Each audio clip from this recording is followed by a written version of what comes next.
excited to be here again. Tennessee is such an incredible cross-section of our country. With your mix of rural and urban life, the way you've modernized while remembering your history, a former frontier of a new nation now poised as a frontier of the new South. A state of incredible industry and a state of striking natural beauty. And so much of what Tennessee is about is what the Democratic Party is all about. Fairness, equality of opportunity, and the progressive vision to see that our best days are ahead of us. Now, I've just come from the Women's Leadership Forum in Washington, where we wrapped up a 2-day summit focused on training Democratic women with tools to become better volunteers, staffers, or even one-day candidates. Now, we really shined a light on how women are increasingly engaged in the Democratic Party and showcased some of our current leaders, our candidates and our rising stars in the party, and President Obama also delivered a stirring speech. Now, speaking of our president, aren't we proud of President Barack Obama?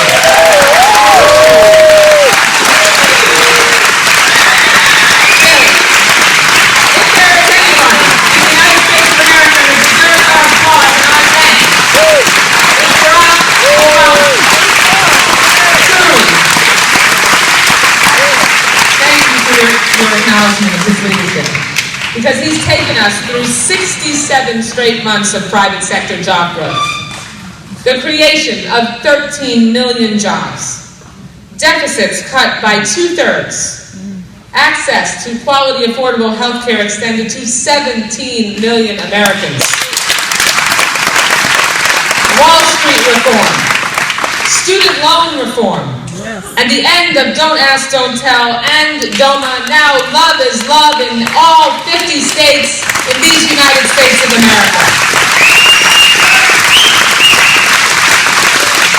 Now, at the WLF, we also discussed issues important to women, but we know that these aren't just so-called women's issues. They are family issues, and they're American issues.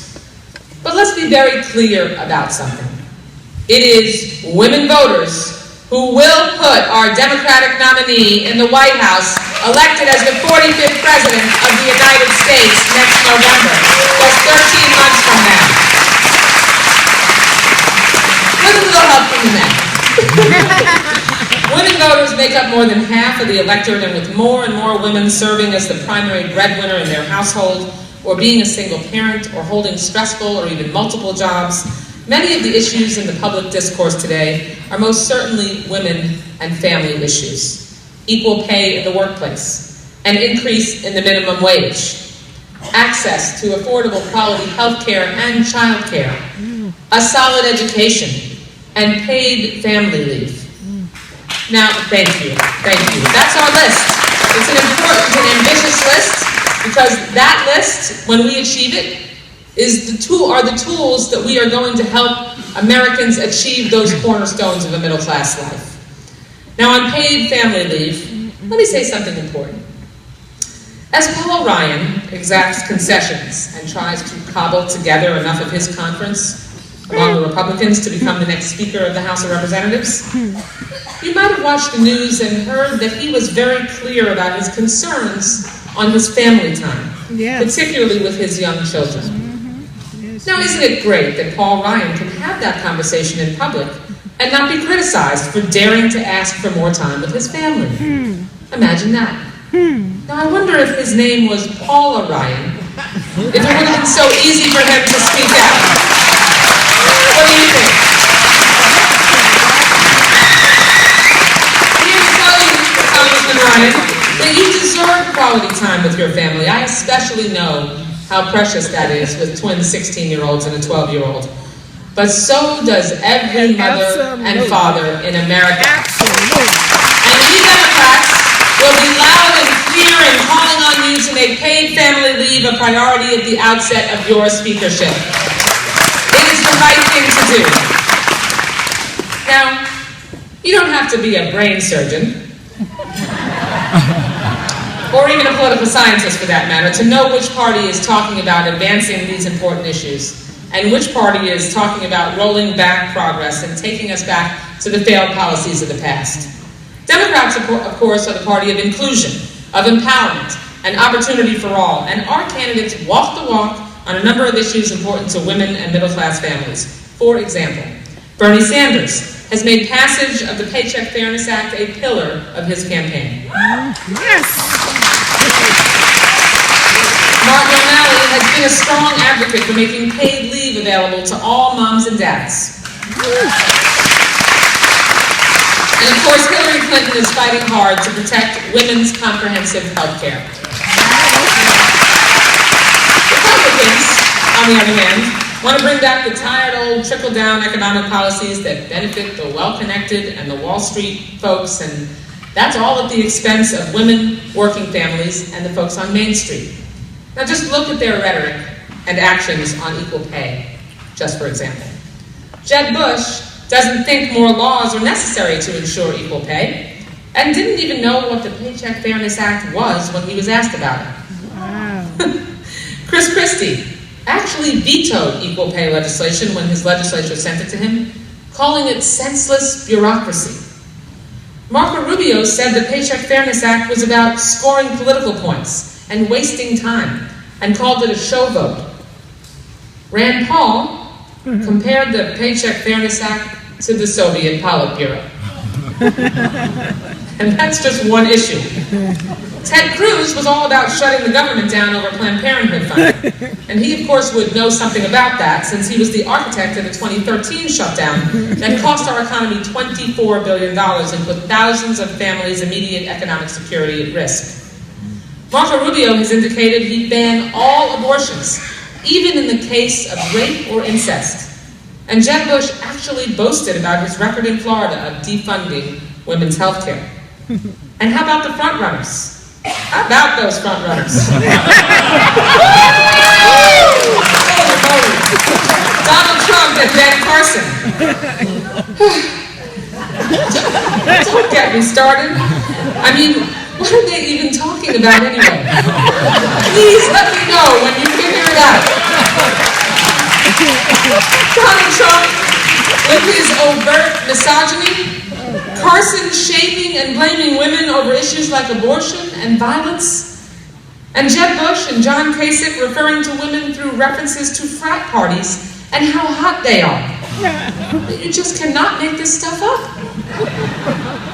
And speaking of Planned Parenthood, it was just announced today that Tennessee's own Marsha Blackburn and Diane Black have a new assignment. They will join the farcical House committee to investigate the organization, Planned Parenthood, with Marsha Blackburn leading it. It is a real disappointment for women's health and our health rights in America. Now, what I also hear from them, repeatedly, just the other day, Marsha and I were on the House floor together. I was talking about making sure that we could protect human rights, and she was talking about taking away our right to health care, advocating yet again to repeal the Affordable Health Care Act. The Affordable Care Act has survived 2 Supreme Court cases, 60 votes to repeal or undermine it in the House of Representatives, and a presidential election. And that's just so far. And 17 million Americans have insurance because of it. 17 million Americans. Now, some of you may know that I'm a breast cancer survivor. In December, it'll be 8 years for me as a survivor, and I am cancer-free today, thankfully. In part because when I found my luck, I had health insurance and I was able to go right to the doctor. But I have talked to so many women since I shared my own experience, particularly before the Affordable Care Act passed, who lived in fear every single day of being dropped or denied their coverage because they had a pre-existing condition. I heard countless stories from women who, when diagnosed with breast cancer, while they were undergoing treatment, were dropped by their insurance company, or they were underinsured. And so they had to choose between either the chemo or the radiation because they couldn't afford the copays and deductibles on both. Well, we made, as Democrats, that angst, that horror, that nightmare a thing of the past for 125 million Americans living in this country with a pre-existing condition, and we are not going back, are we? We are not going back. We will continue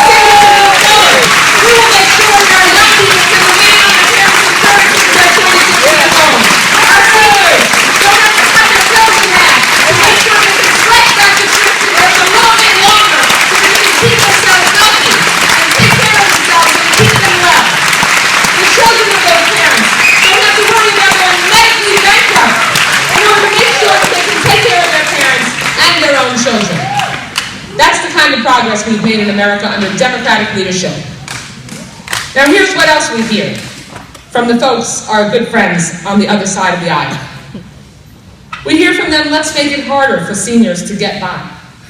Within the last few months, we've celebrated the 50th anniversaries of Medicare and Medicaid and the 80th anniversary of Social Security. These programs represent a sacred promise between America and her people. Here in Tennessee, nearly 1 million seniors rely on Social Security, a program which creates almost $33 billion in economic activity. Now, representing a district in South Florida, I know firsthand how many older Americans rely on Medicare and Social Security so they can retire and enjoy a life with the dignity that they have earned and that they deserve. It was Democrats who put these programs in place in the first place. And we intend to honor that promise and make sure these programs are stronger for generations to come. And we are not going to let any of the Republican candidates for president erode that safety net that makes sure that our seniors can live out their lives with dignity. Now, many Republicans, including Rand Paul and Chris Christie, have suggested raising the retirement age, pushing the prospect of a secure retirement further out of reach for so many Americans. Jeb Bush, if you remember, supported his brother's plan to partially privatize Social Security, and he said we should work to phase out Medicare. Well, imagine, this is a man who is the former governor of Florida, of all places. And he did that while backing a plan that would give seniors a voucher and tell them that they're on their own. And John Kasich suggested his plan would cut benefits for baby boomers. These are things they said out loud. Not behind their hand, out loud. And we're talking about baby boomers who are already nearing retirement age and counting on the Social Security benefits that they've earned. The Republican field simply doesn't know, or more likely doesn't care, about what keeps senior citizens and middle-class families awake in the middle of the night. And they will never understand or care. What I hear from them about this and so many issues is you are on your own. You can just do it yourself, and if it works out, great. If it doesn't, then to heck with you. Now, what we also hear from them is, let's kick people out of this country and treat American citizens with complete disrespect. Unfortunately, it seems like the only way Republicans are talking about fixing the broken immigration system in this country is based on what Donald Trump says. Trump launched, I can't even get through that sentence without laughing. Trump launched his campaign with a slew of hateful rhetoric about Mexican immigrants, remember? And that propelled him right to the top of the Republican polls, and it has left him there.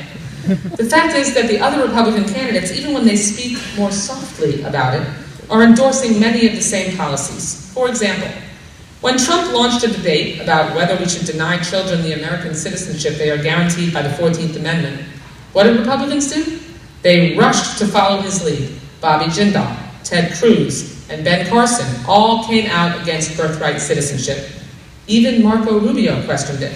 And Jeb Bush called for greater enforcement and used a vulgar and disgusting term. Jeb then doubled down after offending Hispanic Americans and decided he wasn't done and insulted Asian Americans too. Now I have a message for Jeb, Trump, Cruz, Carson, and any other Republican who doesn't get it. These are American citizens. Period. Look it up. These are people who are so proud of carrying around the United States Constitution. Look under Amendment 14. Birthright citizenship is a part of the United States Constitution, and you don't get to pick and choose which person that you like, and which person that you champion, and which person that you like picked and curved.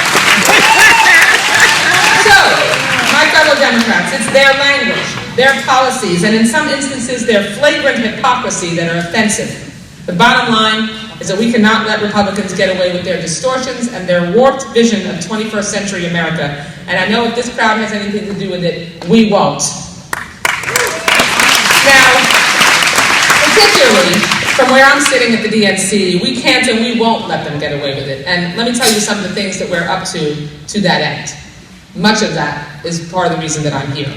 Like all of you, I was shocked to see the headlines nearly 1 year ago today that said because of restrictive voter laws, Tennessee voter participation in the 2012 election decreased by more than 2%. That is serious, and it's troubling, my friends.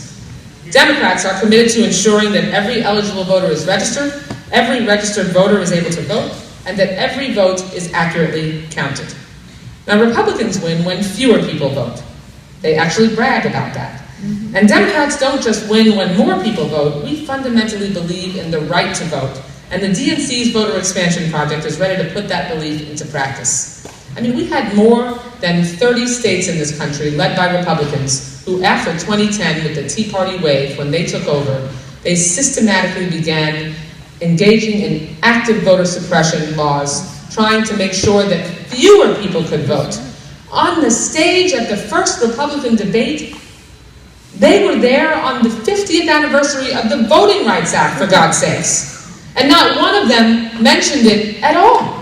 Not one of them even talked about the importance of being able to expand access to the franchise. Republicans are still blocking making sure that we can reinstate Section 5, even if we revise it to modernize it for the 21st century, because they have no interest in empowering minority groups to be able to make sure that they don't have obstacle after obstacle thrown in their path. And let me tell you something. I was so proud of our voters in 2012 when, in spite of those obstacles being thrown in their way, I remember campaigning in Florida in my district before I flew up to Chicago to be with the president on his victory. And the voter suppression that occurred in Florida was pretty unprecedented in that election. And I worked the polls and went up and down the lines of voters. And at 10:30 at night, when I was in Chicago, and President Obama had been declared the victor, 3 hours later at 1:30 in the morning, people were still trying to cast a ballot. Absolutely. Because of how difficult the Republicans made it to cast a ballot in Florida. And you had folks saying to me, Debbie, you see this line? You see this line that I'm standing on right here? These people think that they are going to wear me out and wear me down. Well, I'm standing on this line, and I am not getting off this line until I cross that threshold and cast my ballot for Barack Obama and for every Democrat on that ticket. And we have to make sure that we show Republicans that we are not going to allow them to turn back the clock and stop people from exercising their right to vote.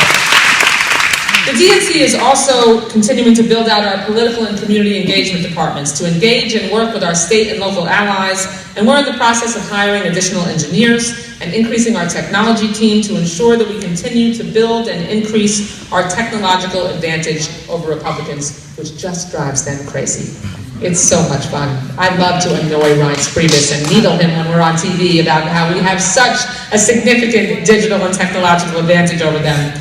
Drives them bonkers. Now, we were excited to acquire the Obama campaign's robust email list. We own it fully now. We've doubled our email outreach capacity. Oh joy, it means you're going to get more emails from me. I bet you're excited. Sorry, not sorry. And we're making it possible to connect with even more Democrats and potential supporters. Now, I've said it before, but the strength of our national party is contingent on the strength of our state parties. Last cycle, thanks to the generous financial backing of supporters like many of you here, the DNC was able to fully fund the state party partnership that funded full-time staff on the ground all across the country. We also made an additional $2.7 million in transfers to state parties to supplement your programs. Fully funding that state party partnership program, it's not sexy, but it was no small feat, and it wasn't done overnight. Rather, it was many of us working together on a new strategy to make smart investments over the last nearly 10 years. And that's why I'm proud that as of June, the DNC has increased its support to that state party partnership for every state party in the country to $7,500 per month. And we'll continue, thank you. And we will continue to evaluate how we can be even more supportive in the future and the ways we can collaborate together with pilot programs, matching funding, grants, and more. State parties, at their core, are self-sustaining professional organizations, or at least that's the goal, and a cornerstone for support and advancement of the president and our agenda. They're the ground floor to find, cultivate, and elect strong local candidates who will become our national leaders for the future. National leaders who may one day find themselves on a presidential debate stage or sitting in the Oval Office. Now, speaking of the debate stage, Our Democratic candidates delivered an incredibly strong performance last week and an astounding 15.8 million viewers tuned in to see it. That was the most substantive presidential debate that I've ever seen, and I've watched a lot of them. We also learned that our candidates earned the support of more than 1 million donors from all across the country in record time after that debate. We are simply outpacing the Republican field. Our candidates have strong visions for moving America forward, and we saw that at last week's debate, and you heard the reactions. Substantive, serious, classy, like going from kindergarten to graduate school. That's how our debate was compared to the small tent, big circus debates that we've seen from the Republican candidates, who are so set in their ways that the only thing we've heard from their two debates is that they want to drag America back to the policies that contributed to the Great Recession in the first place. That's the contrast, and you know what's at stake. You remember what it was like when we were losing 750,000 jobs a month, when foreclosure signs adorned streets all across America, in every state, when the middle class was brought to its knees. But we fought back, and our country is stronger than that. And we fought our way back thanks to Democratic leadership that again has now delivered 5.5 years of private sector job growth. Millions of new jobs, millions more Americans who now have health insurance who didn't have it before. And opportunities are being expanded to more and more families across America to build the cornerstones of a middle class life. That's what our candidates are doing. That's what we want the American people to continue to see. So we've got so much going on at the National Party, as you can see, and I'm grateful again to the people in this room who've helped us financially, time and time again, who've contributed their time, who are no task too small, who've given their expertise, blood, sweat, tears. It's clear to me that Republicans are working off of the theory that if you throw enough stuff up on the wall, then hopefully something will stick. I don't want to know what it is that's going to stick, but we're going to make sure that we get some glucagon to ensure that it doesn't stick.